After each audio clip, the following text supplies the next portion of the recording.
He didn't change the game once as a teenage prodigy who left poverty-stricken Madeira to conquer Manchester, Madrid, and Europe. He changed it twice, reinventing himself at 33 to dominate again. This is the true story of Cristiano Ronaldo. Chapter 1. Born on the Edge. Madeira is the kind of place that makes you believe the earth was still figuring itself out when it was made. Volcanic, steep, draped in Atlantic mist, it sits roughly 600 miles southwest of Lisbon like a rumpled green fist punched up through the ocean. The Portuguese call it the Pearl of the Atlantic. The people who actually live there, who haul up its hillsides and patch their roofs against its winds, might use a different word. Survival comes built into the scenery. It was into this world on February 5, 1985, that Cristiano Ronaldo dos Santos Aveiro arrived. He was born in Funchal, Madeira's capital, the youngest of 4 children in a household that measured its wealth not in savings accounts, but in something harder to quantify and easier to feel. Maria Dolores, his mother, worked whatever jobs the island offered. His father, José Diniz Aveira, swept parks as a municipal gardener and served as kit man for a small local football club, washing and folding other men's jerseys for wages that did not stretch far enough no matter how carefully you stretched them. The family home in Santo Antonio, a neighborhood climbing the hills above Funchal, was the sort of place where the word cramped is almost too generous. 4 children, 2 parents, walls close enough that secrets were essentially a shared resource. Some accounts describe a tin-roofed structure where rain on the ceiling was its own kind of percussion. There was always enough love in the house. There was rarely enough of much else. And yet, there is something quietly funny about poverty when you look at it through the lens of what eventually came from this particular corner of it. A family with barely enough room to breathe produced a man who would one day own more cars than some people have shoes, live in houses with more rooms than some streets have buildings, and have his name embroidered on stadiums worth of replica shirts across 6 continents. None of that was visible in 1985, obviously. In 1985, it was just a loud baby, a small house, and a lot of laundry. José Aveiro was not a famous man. He was not a particularly powerful one either, at least not by any measure the world tends to count, but he was present, and in the way that quiet fathers sometimes shape loud futures, his presence mattered enormously. He brought the game home with him every day, not as grand speeches about glory, but simply as a fact of life, the way a baker's child grows up understanding bread. Football was in the air of that household because José breathed it in and out without even trying. There is something almost absurdly perfect about a boy who would become the most recognizable footballer in human history growing up with a father who washed kit for a club almost nobody outside Madeira has heard of. The gods of sport, if they exist, apparently enjoy a long setup. The neighborhood itself was a kind of proving ground. Santo Antonio was not violent so much as it was just relentlessly real. Narrow lanes, steep grades, kids playing in whatever flat space presented itself, which in Madeira is never very much. Other boys played. Young Cristiano played differently, with a concentration that adults noticed even when they did not have a language to describe it. He played the way some children read, losing the thread of everything else entirely. Maria Dolores would later describe a son who was almost impossible to drag indoors, not because he was rebellious, but because the ball was simply more interesting than whatever was happening on the other side of the door. If you wanted to find Cristiano, you listened for the sound of something being kicked. What the family understood, even in those years when understanding it offered little comfort, was that life here required toughness. Madeira's geography does not produce soft edges. The island tilts dramatically from its volcanic peaks down to the coast, and to live on it is to live in a constant minor negotiation with difficulty. Roads curve sharply. Weather comes in without asking. The Atlantic is beautiful and enormous and completely indifferent to whatever you have planned. That quality of the place, its refusal to be easy, seeped into the people shaped by it. And José and Dolores were, in their different ways, people forged from exactly that material. They did not talk loudly about hardship. They simply endured it and kept going, which is its own form of eloquence. The fourth child born into that family absorbed this without knowing he was absorbing it. Resilience, for young Cristiano, was not a lesson with a title. It was the texture of Tuesday. It was the way the week felt when money was short again and the roof was doing its percussion thing and dinner was whatever it was, and tomorrow you went back out and did it again. Poverty has a way of clarifying things. When there is not much to fall back on, you either go forward or you stop, and Dolores Avera was constitutionally incapable of stopping. She passed that disposition down the way some mothers pass down recipes or jewelry, wordlessly and completely. Later, when Ronaldo was rich and famous and giving interviews to enormous television audiences in several languages, he returned to this period again and again, not with bitterness, but with something more complicated, a kind of fierce gratitude, as if he understood that the wanting, the specific edge of wanting that comes from not having, was the thing that had made him who he was. Take away the tin roof and the cramped walls and the kitman wages, and maybe you take away everything that followed. It is impossible to know, of course. History does not run experiments. What history does offer is the image of a small boy in a steep neighborhood on a rugged Atlantic island, kicking a ball in the narrow lanes with everything he had. Not because anyone had told him greatness was coming, but because the ball was there and his legs were there and the afternoon was there, and nothing in the world felt more completely right than that particular combination. José Avero planted the seed. Madeira, with all its gorgeous hardships, supplied the soil. And something in the boy himself, some stubborn, radiant, impractical refusal to be ordinary, was already reaching toward the light before anyone had thought to give it a name. Chapter 2. The Boy with the Ball. The ball was never just a ball. For most kids in Funchal, it was something to kick around between meals, a way to fill the hour before your mother called you in. For Cristiano, it was closer to oxygen. He would disappear into the narrow, uneven streets of the Quinta Falcão neighborhood for hours at a stretch, the kind of hours that made his mother, Dolores, lean out the window with her hands on her hips and a very particular look on her face. He barely noticed. He was too busy. The streets of Madeira are not exactly built for football. They are steep, cobbled, interrupted by walls and doorways and neighbors who have very strong opinions about windows. None of that discouraged him. If anything, learning to control a ball on surfaces that seemed personally offended by the idea probably made him better. You do not develop quick feet on a flat, manicured pitch. You develop them when the ball has a mind of its own and the terrain is trying to embarrass you. His friends played with him, of course, but there was always something slightly unsettling about playing against Cristiano even then. He was faster than he had any right to be. He would change direction mid-stride in a way that made your brain stutter, and he wanted to win. Not in a mean-spirited way, but in the way that some people simply cannot switch off, like a tap left open. His father, José, who worked for a local club and loved football with a steady, uncomplicated devotion, understood that fire. He fed it when he could. He watched his son play with the particular pride of a man who senses he is watching something he cannot fully explain.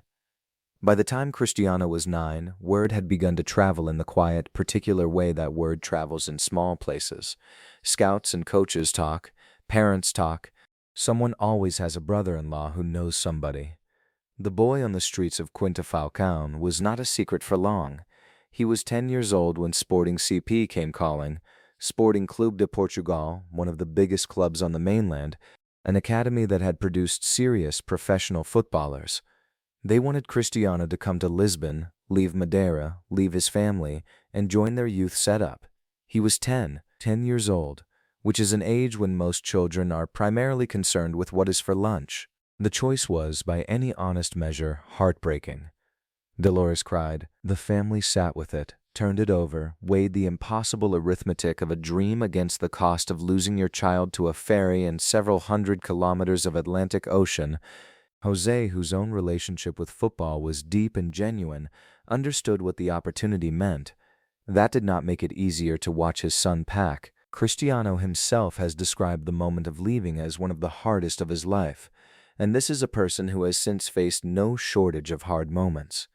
He was not going on holiday. He was not going for a month. He was going, properly and truly going, to somewhere that was not home, to be among people who did not know him, to prove something he had not yet fully proven even to himself. He arrived in Lisbon, and the city did not roll out any particular welcome.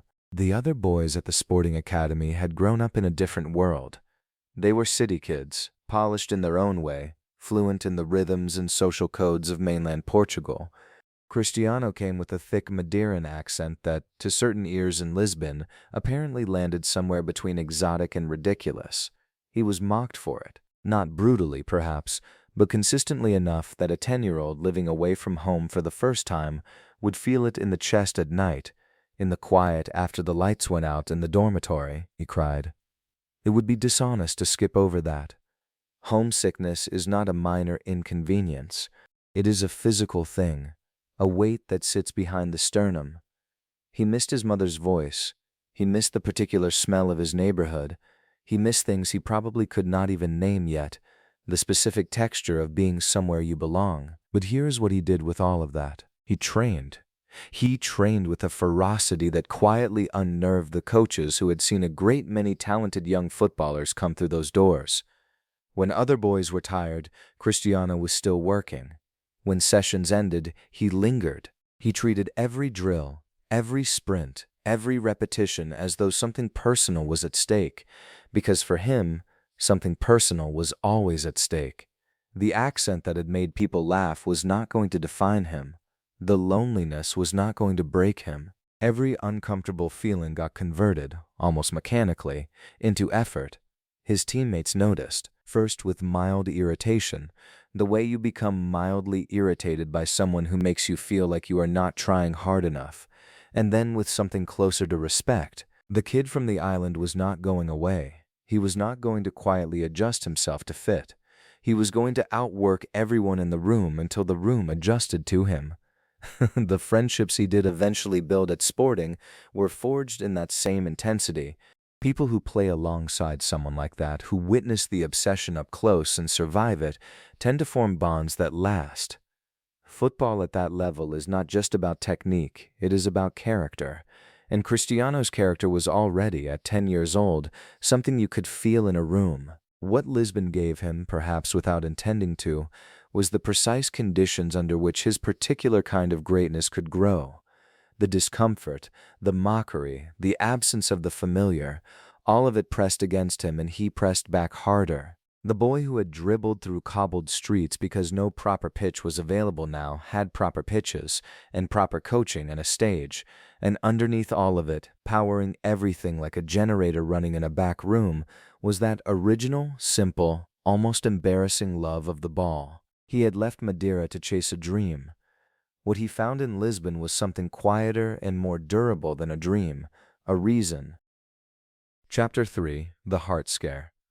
Nobody warns you that the body can betray you before you've even had a chance to use it properly. Cristiano was 12 years old and already living inside the sporting CP academy, already sleeping in a dormitory far from his mother's cooking and his father's laugh, already betting everything on a future built entirely around football. He had survived the homesickness. He had survived the mockery about his accent. He had poured all of that pain into his training, and it was working. The coaches were paying attention, the older boys were starting to notice. And then his heart decided it had other plans. It started as the kind of thing easy to dismiss, a fluttering sensation in his chest during training, a rhythm that felt slightly off, like a song with one note played twice when it should only be played once. Maybe fatigue, maybe the heat, maybe nothing at all. Except it kept happening, and eventually it couldn't be ignored anymore. The medical staff ran their tests, exchanged their serious looks in the way adults do when they don't yet want to alarm a child, and delivered a diagnosis that landed with the weight of a dropped anchor: tachycardia, a racing heart condition, the kind that, left untreated, made vigorous athletic activity not just difficult but genuinely dangerous. The recommended solution was surgery. For a 12-year-old boy who had already sacrificed so much just to be in that building, just to be near the game he loved, the word surgery might as well have been the end of the world. There was nothing abstract about the fear. Every day at the academy, Ronaldo had watched football, breathed football, dreamed about nothing else. The sport wasn't a hobby he'd picked up to pass the time. It was the entire architecture of who he believed he was and who he was furiously trying to become. Now a doctor was telling him his own chest might not cooperate. He went in for the operation, a catheter ablation, a procedure to correct the erratic electrical signals causing the problem, clinical language for something that must have felt terrifyingly real on a hospital table. His mother Dolores has spoken in later years about how frightened the family was, how they held their breath on that island in Madeira while her boy lay in a Lisbon hospital, so young, so far from home. The surgery worked, and then, in a development that surprised precisely no one who would go on to watch his career, Cristiano Ronaldo tried to get back on a football pitch considerably faster than his doctors thought was wise. The medical staff set a recovery timeline. Ronaldo apparently treated it more as a suggestion than an instruction. His hunger wasn't impatience in the careless sense.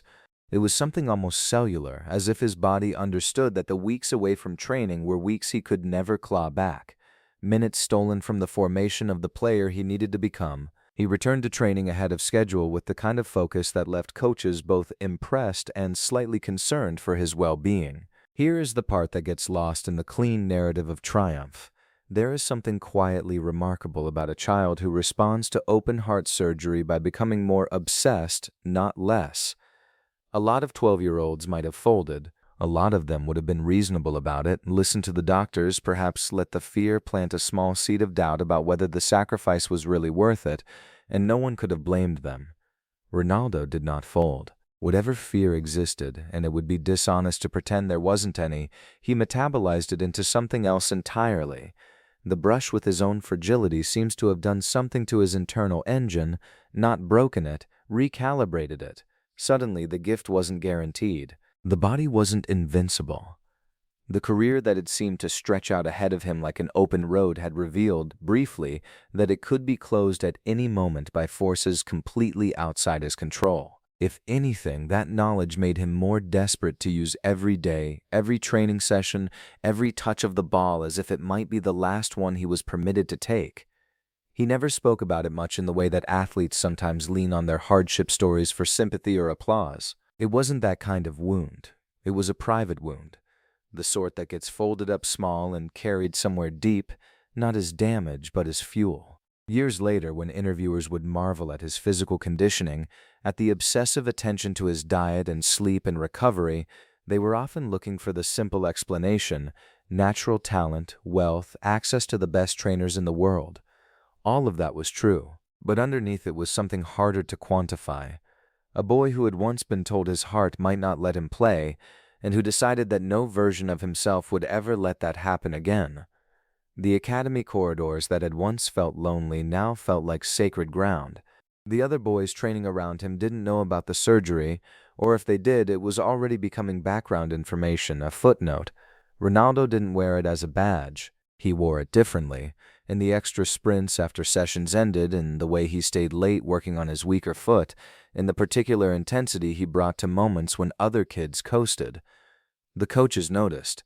You can't teach that kind of internal pressure. Either a young player has it or they don't, and Cristiano had it in abundance. There is a version of this story where the heart condition becomes the defining tragedy of a career that never was. A talented boy from Madeira who showed enormous promise, but whose body failed him before the world could see what he might have been.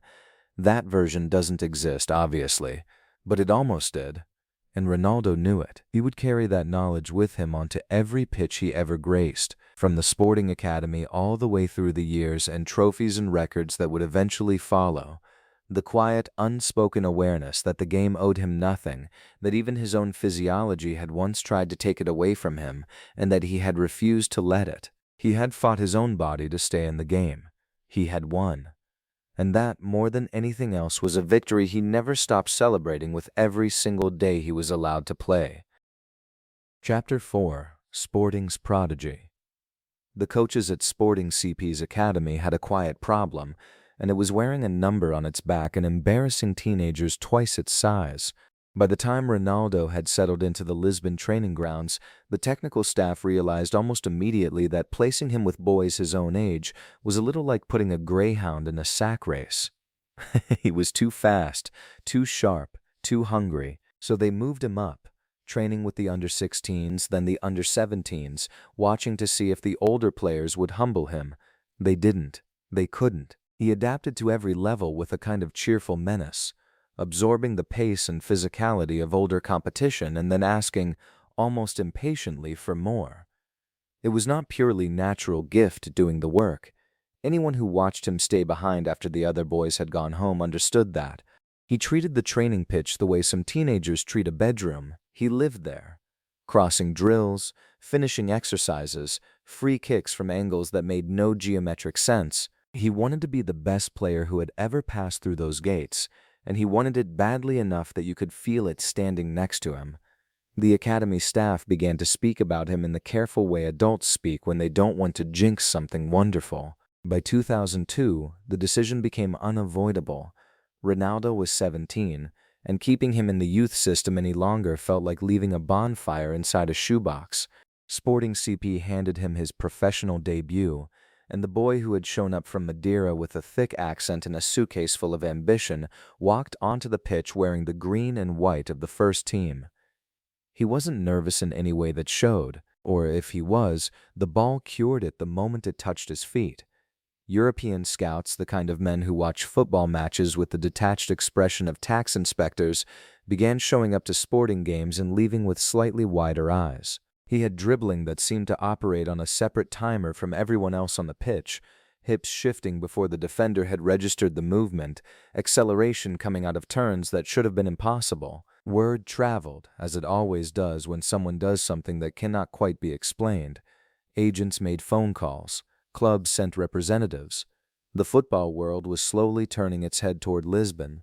Then came the summer of 2003. Manchester United arrived in Lisbon for a pre-season friendly, a routine exercise for a club of their stature, the kind of match where rotations are tested and nobody expects to be made uncomfortable. Sir Alex Ferguson's squad that evening included internationals, seasoned professionals, men who had won trophies and played in finals under enormous pressure. They were not accustomed to being made to look slow by a teenager in a preseason game in Portugal. Ronaldo was magnificent. There is no more precise word for it. He came at United's defenders in waves, changing direction with a suddenness that looked almost rude, using pace not just to get past people but to embarrass the very idea that they could stop him. Step over after step over, sharp cuts, moments where the ball seemed magnetically attached to his boot no matter what chaos surrounded it. The crowd at Sporting Stadium were half delirious. The Manchester United players were having a different kind of experience.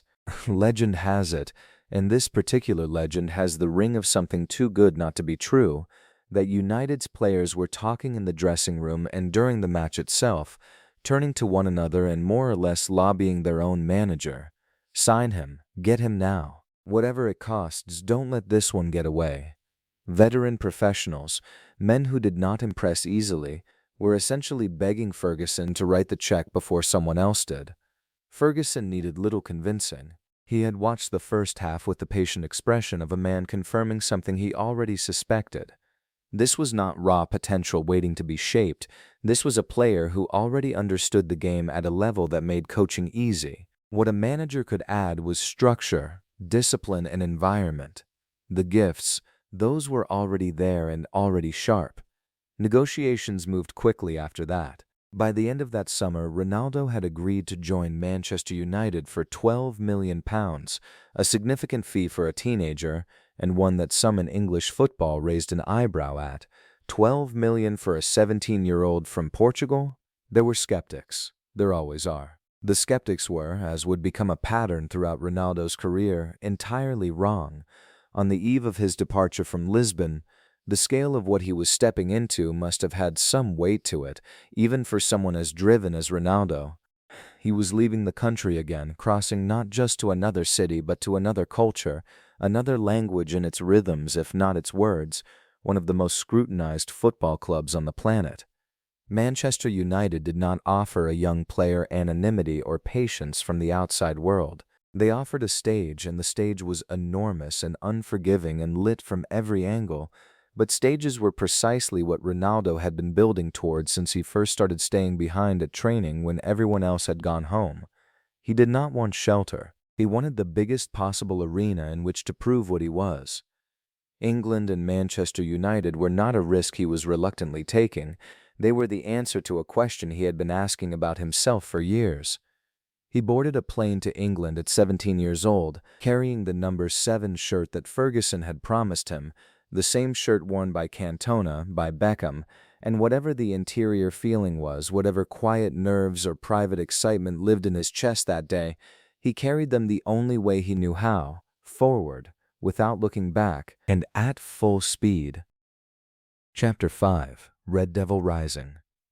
The number 7 shirt at Manchester United is not a piece of fabric. It carries the fingerprints of George Best and Eric Cantona, men who made the shirt feel like a statement of intent. When Sir Alex Ferguson handed it to an 18-year-old kid from Madeira in the summer of 2003, the dressing room watched with the particular skepticism that elite footballers reserve for anyone who hasn't proven themselves in the cold and rain of an English November. Cristiano Ronaldo had proven himself in one preseason friendly, one afternoon of step-overs and audacity. He had a lot more afternoons ahead of him, and most of them, at least at first, would be considerably messier. Because the early years were wonderful and maddening in roughly equal measure. Here was a player who could beat 3 defenders, leave them twisted and bewildered, and then elect to beat them again for the sheer pleasure of it before losing the ball entirely. Wingers in the Premier League had been known to do this. Wingers in the Premier League had also been known to spend their careers being a spectacular footnote. The question that hung over Ronaldo throughout those first seasons was honest and fair. Was the flair hiding a player, or was the player hiding inside too much flair? Ferguson saw the answer before almost anyone else did. The manager had spent decades decoding talent, and he recognized in Ronaldo something that was impossible to coach and irritating to be around, an almost pathological refusal to accept that he wasn't already perfect. Ferguson didn't need to install ambition in the boy, he needed to aim it. He began the task with the kind of patience he rarely showed players who frustrated him, which was itself a signal of how seriously he took what he was looking at. The conversations between them were direct. Ferguson told Ronaldo plainly that tricks without purpose were entertainment, and entertainment was for people in the stands. Out on the pitch, the only currency that mattered was goals and wins. Ronaldo absorbed this not humbly, humility was never quite his register, but hungrily. He didn't want to be beautiful, he wanted to be devastating. The transformation was not sudden, it was a gradual, grinding, almost obsessive reconstruction. Teammates would leave Carrington after training, and Ronaldo would still be out there, working on his free kick technique until the light fell away, then working on it a little more in the dark. He studied his own footage with the intensity of a prosecutor building a case, identifying every wasted movement, every moment where a simpler choice would have been a deadlier one. He reshaped his body until it was less a young man's physique and more a blueprint for what a footballer's body could theoretically be. The stepovers didn't disappear, but they became weapons rather than decoration, deployed at speed to create the half-yard of space that his now explosive shot required. And then the 2007-08 season arrived, and the argument ended. What Ronaldo produced that year didn't feel like football so much as it felt like a sustained personal grievance against the concept of limits. 42 goals in all competitions. 42. In a Manchester United team that was exceptional, he was the exception within the exception. He could shoot from distance with either foot and expect the ball to behave. He had developed a knack for the free kick that seemed to defy basic physics, a dead ball struck with such precise topspin and such deliberate swerve that goalkeepers would begin their dive in one direction and watch, helpless, as the ball revised its opinion mid-flight. Opposing managers spoke about preparing for him with the resigned tone of people who had studied for an exam and suspected it wouldn't help. In May of 2008, Manchester United reached the Champions League final against Chelsea in Moscow. The rain came down, the pitch gleamed under the floodlights, and the match was so tense that it felt less like sport and more like a prolonged argument between two very stubborn ideas. Ronaldo scored in the first half, a raking header that announced itself early. He missed a penalty in the shootout, standing over it afterward with an expression that showed, briefly, the cost of being the person everyone looks to, but United won on penalties regardless, with Edwin van der Sar saving the decisive kick. When the final whistle confirmed it, Ronaldo stood on a rain-soaked pitch in Moscow, a Champions League winner at 23, the best player in the world by almost any measure anyone cared to apply. The Premier League title had already been secured. The Ballon d'Or would follow before the year was out, the first of his career, an acknowledgement that the argument had been settled. He had won the Champions League, the Premier League, and the Ballon d'Or in a single season. Not most players, not even very good players, can lay claim to any one of those things across an entire career. Ronaldo had collected all three in 12 months and was already, quietly, looking for what came next. What made that United period remarkable beyond the statistics was what it revealed about how Ronaldo was built. He arrived at Old Trafford already confident to the point where some called it arrogance, and the years there did not soften him, they focused him. He had learned from Ferguson that discipline was not the enemy of freedom, but the condition that made freedom possible. He had learned that the crowd's affection was pleasant but not the point, that the only performance worth giving was the one that improved yesterday's performance, that every ceiling was just the floor of the next room. The boy who had once dribbled past 3 defenders and then gone back to dribble past them again for no practical reason had become something more specific and more lethal. He had become a player who made decisions at full speed that most players couldn't process at a standstill, who attacked the penalty box with the conviction of someone who already knew where the ball was going before it left his foot. Manchester United had not just hosted his development, they had been the crucible of it.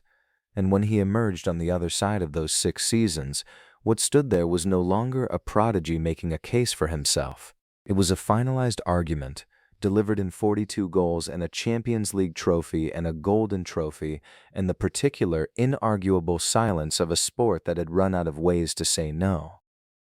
Chapter 6. Galactico. £80 million. Say it slowly and let it sit there for a moment, because in the summer of 2009 that number felt less like a transfer fee and more like a declaration of war against the concept of financial sanity. Real Madrid had spent it on one man, one 24-year-old from a Portuguese island, and the whole football world either gasped or laughed, sometimes both at once. The Bernabeu presidency announced the signing with the kind of theatrical grandeur usually reserved for heads of state. 80,000 fans packed the stadium just to watch Ronaldo wave. He stood on a stage in a white kit, arms out, soaking in a roar so loud it seemed to physically bend the Madrid air. He had better be worth it. He was. What followed over the next 9 seasons was less a football career and more an extended argument that Ronaldo personally filed against every record that had ever been set at that club. Goals that had taken legends' entire careers to accumulate, he dismantled with the calm efficiency of a man tidying a desk. Raúl's all-time Real Madrid scoring record, once thought untouchable, lasted about as long as a summer thunderstorm. Ronaldo blew past it and kept going, barely pausing to acknowledge what he had done before lining up the next target. The factory never closed. Free kicks that bent with vicious precision, headers launched from altitudes that seemed to violate basic physics, goals scored from angles that a geometry teacher would reject as impossible. The numbers became almost numbing if you watched from a distance. Up close, they were anything but. Because the thing about Ronaldo at Madrid that the statistics can't fully capture is the texture of it, the noise, the theater, the raw voltage of watching him operate on football's grandest stages. Champions League nights at the Bernabeu carried a particular electricity, the kind that made the hair stand up on the back of your neck in the stadium and through a television screen simultaneously. 4 times during his Madrid era, that tournament ended with him lifting the trophy. 4. When his bicycle kick against Juventus in the 2018 quarterfinals left the opposing fans applauding in disbelief, it felt less like sport and more like someone had briefly suspended the rules of what a human body is allowed to do for entertainment. He cried after big wins in a way that genuinely surprised people who assumed the polished, sculpted, commercially omnipresent version of Ronaldo had no room for something as unguarded as tears. But under those floodlights after the final whistle, the mask would sometimes just fall. Not stage-managed emotion, not a calculated moment for the cameras, something rawer than that. The boy who had left his family at 10 years old and bet everything on being the best was still in there somewhere, still stunned and grateful every time the dream didn't collapse. And then there was Messi. The rivalry had existed in quiet form before Madrid, a low hum of comparison between two extraordinary players on different trajectories. But once Ronaldo arrived in Spain with Barcelona standing directly across the geographical and footballic divide, it became something else entirely. It became cultural. It became tribal. It consumed television panels, dinner table arguments, barbershop debates, and comment sections stretching from Lisbon to Manila. El Clásico, already the most watched club fixture on the planet, now carried the additional weight of a personal duel that seemed to settle something existential every time these two men ended up on the same pitch. Neutral observers occasionally tried to broker peace, to argue that both players elevated the sport and that the argument was ultimately pointless. Nobody wanted to hear it. Fans on both sides had invested too much to accept a reasonable conclusion. If Messi won the Ballon d'Or, Ronaldo's supporters cataloged the goals he had scored that year with prosecutorial thoroughness. If Ronaldo scored a hat-trick in a Clásico, Barcelona fans would surface a chart somewhere showing possession statistics. It was exhausting and magnificent and probably the best advertisement football ever accidentally made for itself. What often got lost in the noise was something simpler. Ronaldo genuinely drove himself harder because of Messi. The rivalry was not a distraction. It was fuel. When he won the Ballon d'Or and Messi had not, his celebration carried an edge that he made almost no effort to conceal. When the positions reversed, he went back to the training pitch with a ferocity that his teammates reportedly found slightly terrifying. The man trained the way other people approach emergencies. There was no coasting, no maintenance mode, no quiet acceptance of a good enough performance. Every morning was another audition.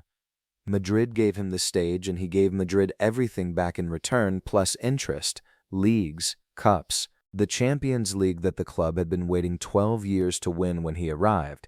He delivered that in 2014, and then again and again. The city loved him in the complicated way that cities love things they cannot quite believe they possess, with gratitude and expectation and a faint anxiety that it might all disappear. It did eventually, of course. By 2018, the relationship had grown complicated, stretched by tax disputes, by tensions between Ronaldo and the club's leadership, by the usual friction that builds when one force of nature exists inside an institution that needs to function as a team. The departure when it came was quick and surprising, a move to Juventus announced before most people had fully processed that it was happening.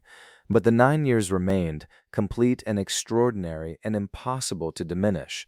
More than 450 goals in a Madrid shirt, records that the next person to break them will have to dedicate years of their life to reaching, 4 Champions League medals glinting under Spanish light. And that image, Ronaldo on the Bernabeu pitch at full time, arms wide, head back, howling at something only he could fully understand, burned into the memory of anyone who watched closely enough to see not just the athlete, but the furious, grateful, hungry human being inside him.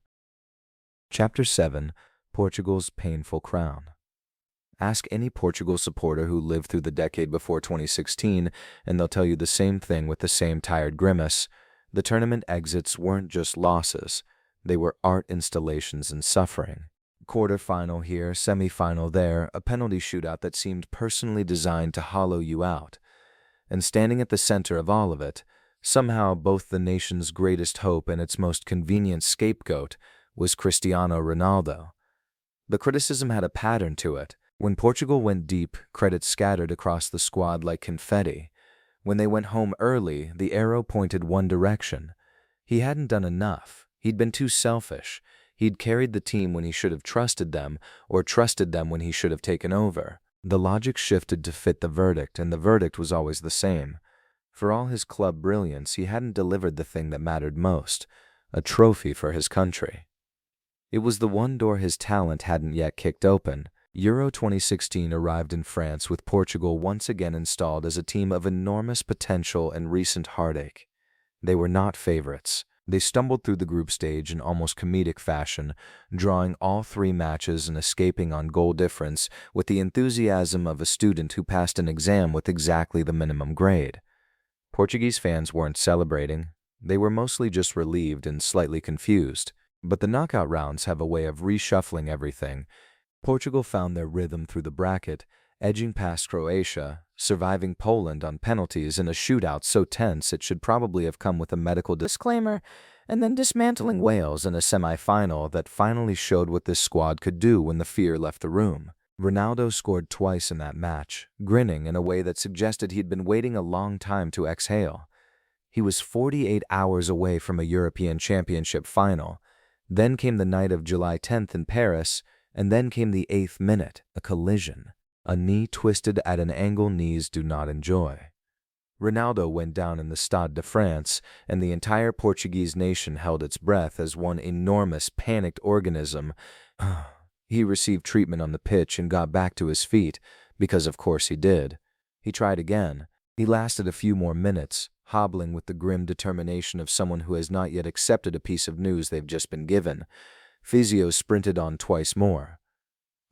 By the 25th minute, the knee had cast its vote, and it was final. He was carried off on a stretcher, and the image of him trying to hold himself together as he crossed the touchline was something that bypassed sport entirely and went straight into a more complicated emotional register. He had waited his entire career to stand in a final like this, representing every kid from that small island, every sacrifice his family had made, every night he'd trained alone past the point when most men would have quit. And his body, the body he had sculpted and maintained with near-obsessive care for 2 decades, had chosen this exact evening to file for an objection. The tears came before he even made it to the bench. He tried to hide them, then stopped trying. There was nothing embarrassing about them. They were the tears of a man watching the most important match of his international career from the wrong side of the touchline. What happened next, though, is the part the story refuses to let go of. He didn't disappear into the tunnel. He didn't retreat into the quiet darkness of the dressing room where nobody could see him and he wouldn't have to see the match. He put on a tracksuit, taped his knee into some approximation of functionality, and came back to the touchline. Then he paced, he gestured, he grabbed teammates during stoppages and spoke into their ears with the urgent intensity of a coach who has absolutely no chill. He pointed to spaces he wanted them to exploit. He waved his arms when he thought the defensive shape was wrong. He applauded good play with the exaggerated enthusiasm of a man trying to fill an entire stadium with his own energy when he couldn't contribute physically. It was, depending on how you look at it, either completely unhinged or completely beautiful, perhaps both. His teammates later described it as genuinely motivating, which says something about the kind of force Ronaldo had become at this point. Here was a man who could not walk properly, standing at the edge of a football pitch, single-handedly refusing to let the emotional temperature drop. The match reached extra time locked at 0. Then, in the 109th minute, Eder stepped forward for Portugal and unleashed a strike from outside the box that flew past Hugo Lloris and into the French net. The Portuguese bench erupted. Ronaldo erupted. He ran toward the celebrating players with a sprint that clearly disagreed with his knee on a fundamental level and didn't care even slightly. The noise he made was not the composed celebration of a man at peace. It was something raw, something that had been building for a very long time. When the final whistle confirmed Portugal as European champions, Ronaldo dropped to his knees. He wept with the kind of abandon that famous people usually reserve for private rooms. There was no composure being maintained, no brand being managed, no careful performance for the cameras. Just a man from Madeira who had been told by circumstance, by critics, by his own body, and by years of near misses that this specific thing might not be for him. And here it was, his. His teammates mobbed him.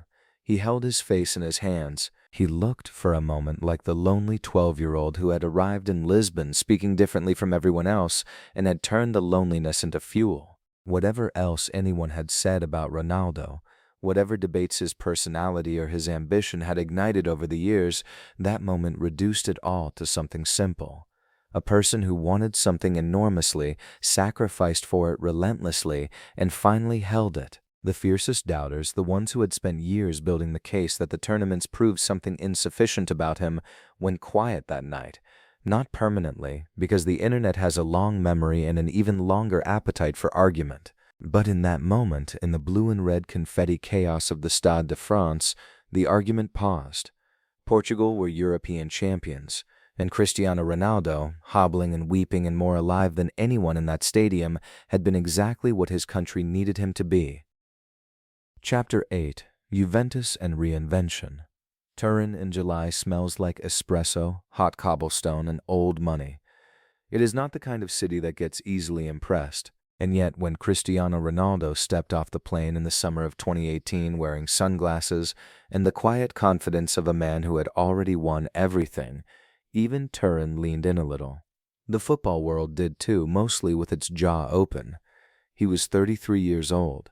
In footballing terms, that is the age when a forward starts quietly negotiating his exit, when clubs begin politely suggesting he might enjoy a different role, when television pundits start using phrases like the twilight of a great career with enormous satisfaction. Ronaldo did not get that memo, or he read it and used it as motivation, which amounts to the same thing. Juventus paid over 100 million euros for him, not for his memories, not for his name on a shirt, for goals, and he intended to deliver every single one. What made the move genuinely fascinating was not just the fee or the spectacle, it was the question buried underneath all of it. Could he actually still do it? Not in the Champions League where he had been a god, but in a new league, a new language, a new dressing room, starting over at an age when most footballers are planning testimonial dinners? The answer arrived quickly, and it arrived the way Ronaldo's answers usually do, loudly, repeatedly, and from slightly above everyone else's head. Serie A defenders discovered something unsettling that first season. The pace they had been warned about, the terrifying acceleration that had undone full backs across 3 different leagues over 15 years, was not quite what it had been. He was still fast, of course, faster than almost anyone in the league, but the blinding burst that had left Rio Ferdinand shaking his head in Manchester training sessions had softened slightly at the edges. Defenders noted this.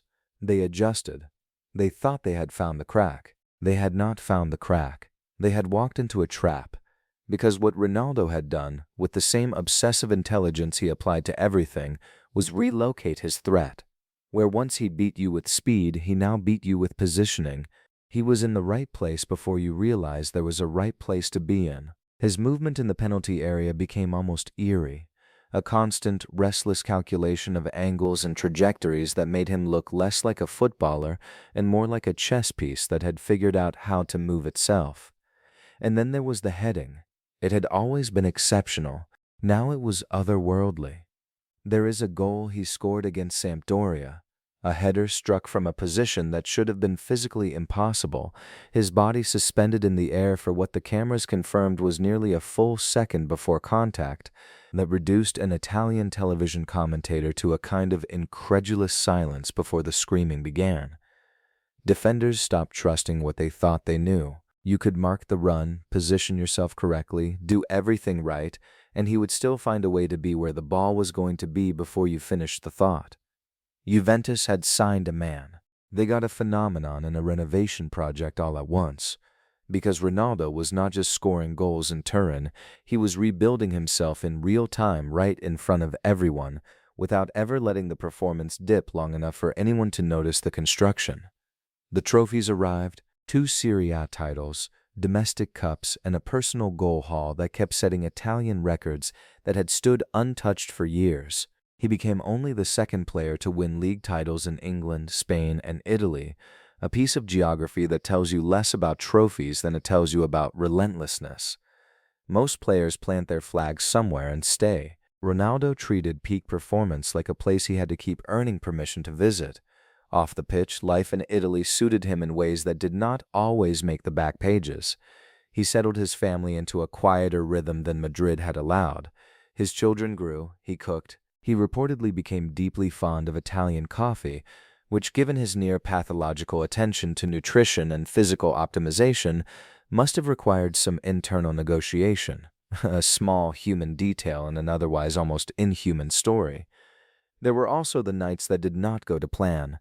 Juventus reached the Champions League quarterfinals in 2019, and Ronaldo scored a dramatic hat-trick against Atletico Madrid to overturn a 2-goal deficit from the first leg, a performance so commanding that it felt like a statement aimed at no one and everyone simultaneously.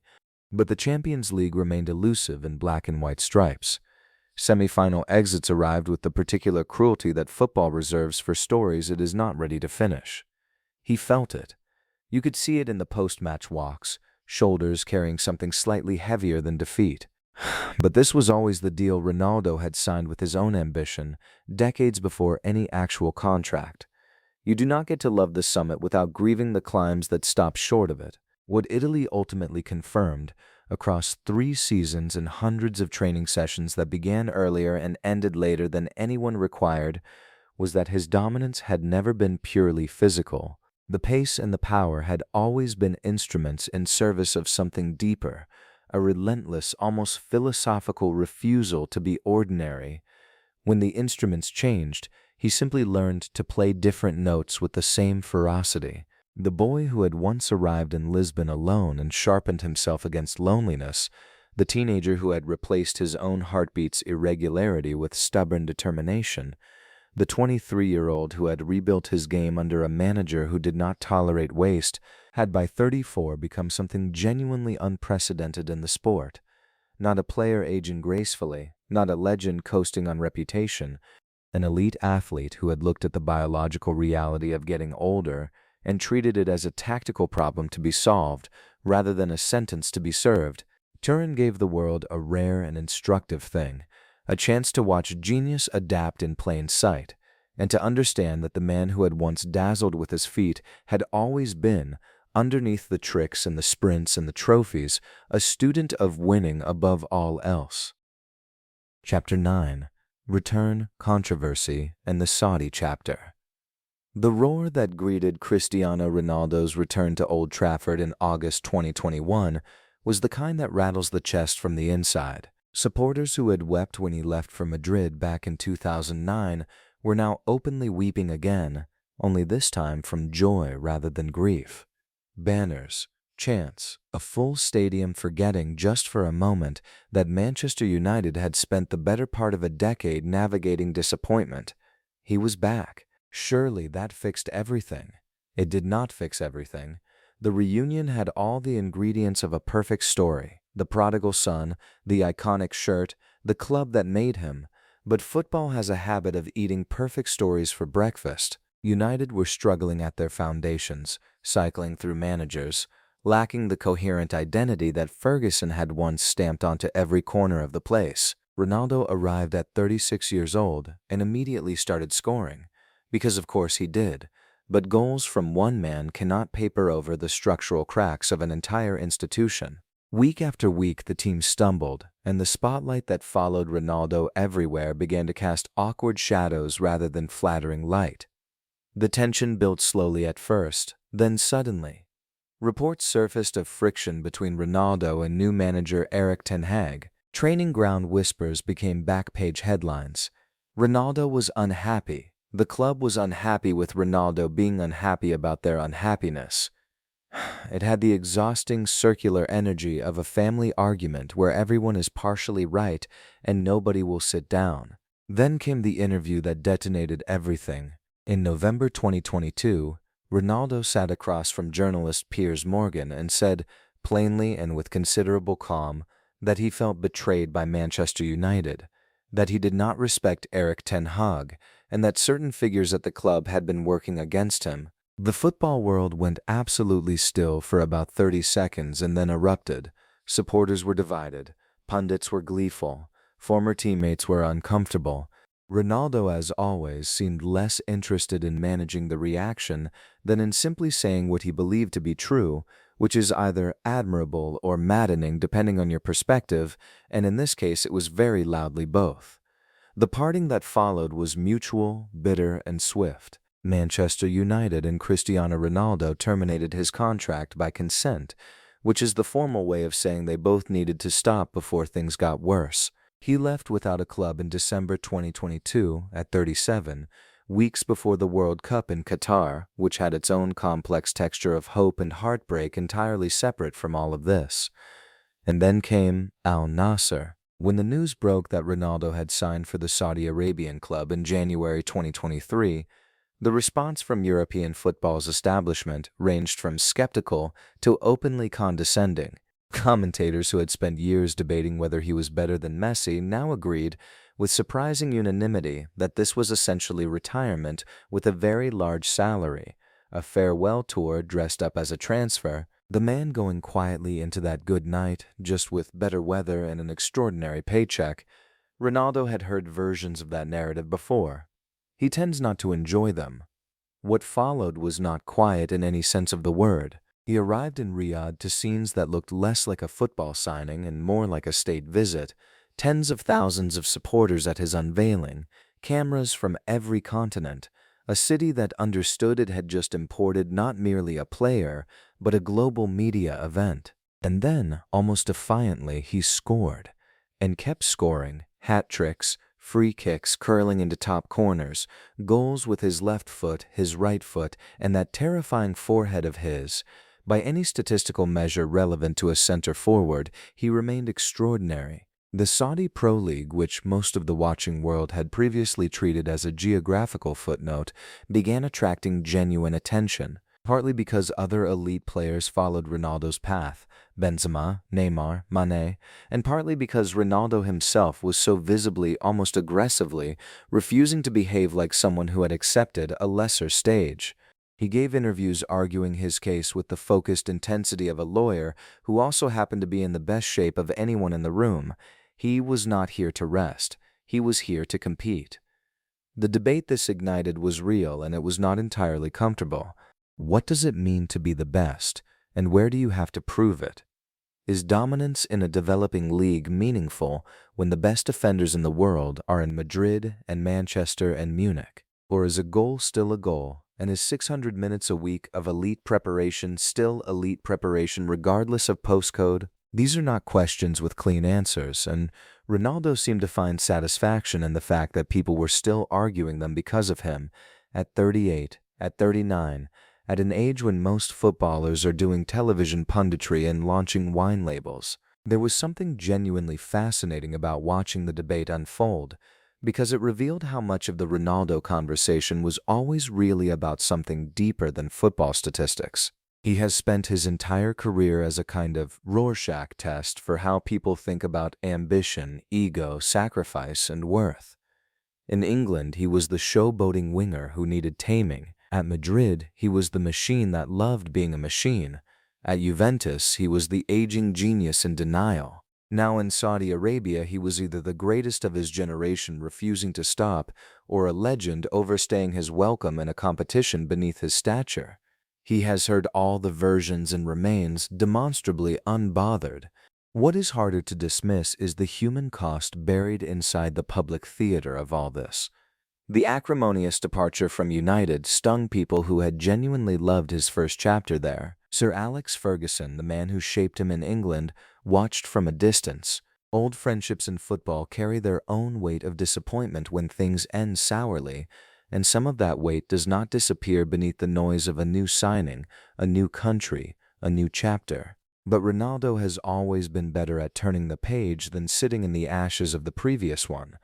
Whether that is a strength or a defense mechanism is a question only he can answer, and he has never seemed particularly interested in answering it publicly.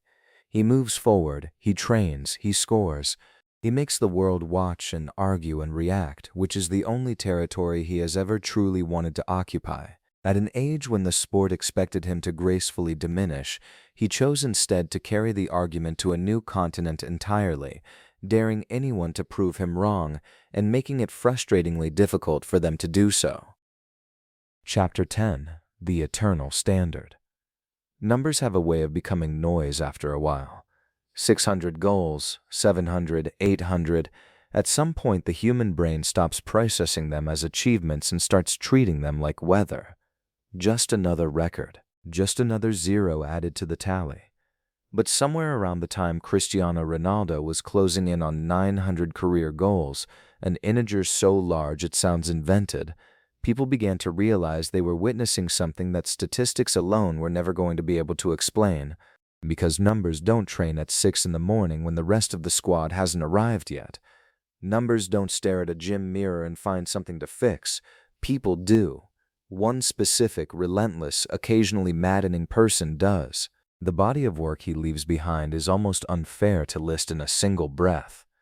5 Ballon d'Or awards, 4 Champions League titles, a Premier League, a La Liga, multiple Serie A crowns, a European Championship with Portugal, won unforgettably from the touchline in a tracksuit, club records shattered at 3 different institutions in 3 different countries, and threading through all of it, the goals.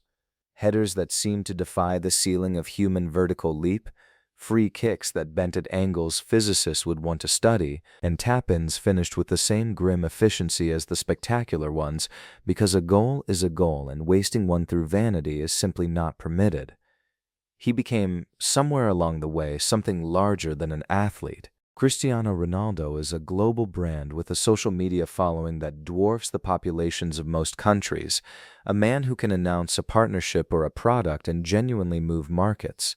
There is a version of this story where that fact becomes the punchline. The football star who traded trophies for endorsements, the legend who confused fame with legacy. But it isn't that story because he never stopped competing. The brand and the footballer coexisted without apparent negotiation. One funded the other, and the other refused to stop. Away from the spotlights, he is also a father, to Cristiano Jr., and to a growing family that he has spoken about with a warmth that tends to catch people off guard. There are photographs, widely circulated and quietly touching, of him at his children's matches, clapping from the sideline with the same concentration he once reserved for the San Siro. His eldest son is already drawing attention from football academies, and the football world watches with a curiosity bordering on impatience. Ronaldo himself has been careful about this. He wants the boy to want it, not to inherit it. That distinction, small as it sounds, says something real about the man.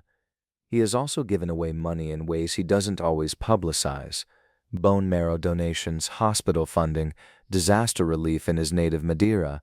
The philanthropy has been documented often enough to be verified and then quietly set aside in favor of whatever controversy was generating more heat that week. That tends to frustrate his supporters. It tends not to bother him. What does seem to bother him, what clearly, visibly, audibly bothers him, is the idea that he might be finished. Even as players born in the early 2000s began winning major trophies and claiming top scorer awards, Ronaldo kept producing at a rate that made the math difficult for critics. At Al Nassr in Saudi Arabia, playing in a league most European journalists could not name a second team from, he scored goals at a volume that the sport usually only sees from players in their mid-20s. He gave interviews in which he stated flatly, with no apparent irony, that he was still among the best players in the world. Some people laughed. Some people checked the statistics and went quiet. The debate he generated in those later years was its own kind of tribute, honestly. Nobody argues about ghosts. Nobody convenes panels to discuss whether a fading name still belongs in the conversation.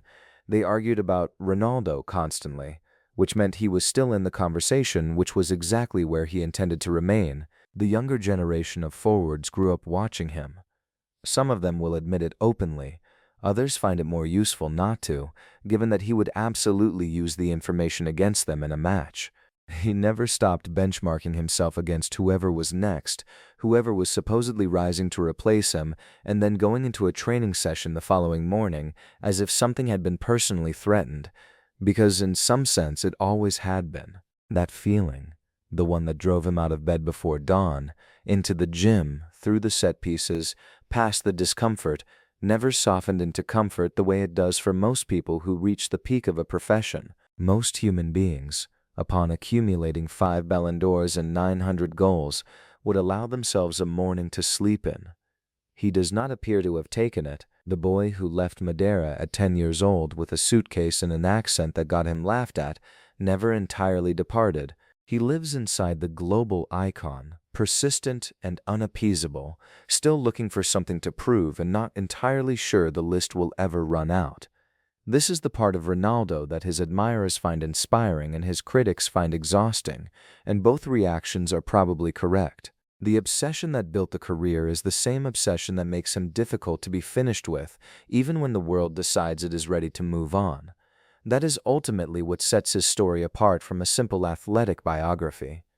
There are faster players who retired gracefully. There are more naturally gifted players who were happy at 70%.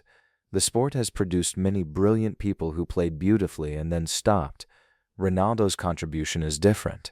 It is a demonstration, relentless, sometimes exhausting, occasionally beautiful, of what refuses to stop when a human being decides that stopping is not something they are willing to do.